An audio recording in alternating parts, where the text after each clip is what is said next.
Jadi amlodipin aman dipakai lama-lama nggak sih?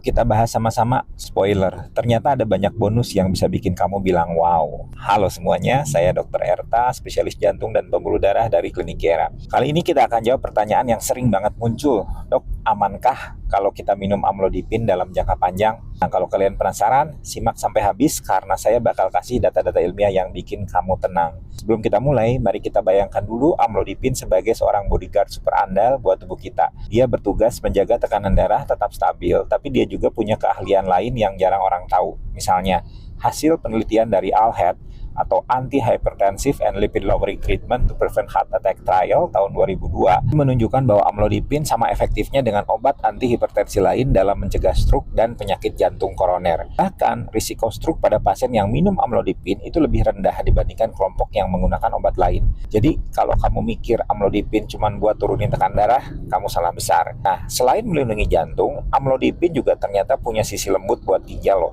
Penelitian oleh Bakris dan timnya di tahun 2004 itu menemukan bahwa amlodipin membantu melindungi fungsi ginjal, terutama pada pasien hipertensi yang juga punya diabetes tipe 2. Bayangkan, ginjal itu kayak filter kopi. Kalau rusak, hidup jadi berantakan. Tapi dengan amlodipin, filter ini bisa bekerja lebih optimal. Jadi nggak cuma jantung yang senang, ginjal juga ikut senyum-senyum sendiri. Lalu bagaimana soal efek samping? Banyak yang nanya, dok, katanya minum amlodipin itu lama-lama bisa bikin bengkak di kaki ya?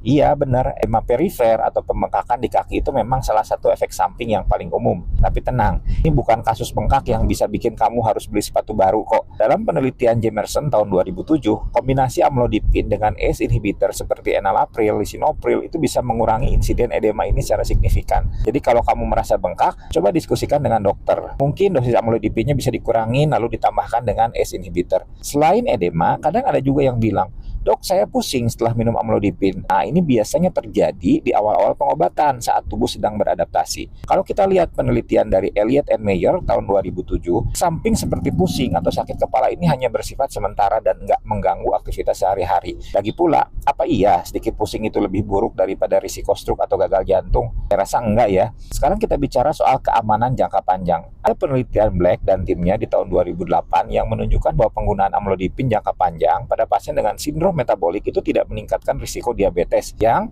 seringkali jadi kekhawatiran utama. Bahkan amlodipin ini lebih aman dibandingkan beberapa jenis obat antihipertensi lain dalam profil metabolik. Jadi kalau ada yang bilang amlodipin bikin kamu rentan diabetes, mitos ya.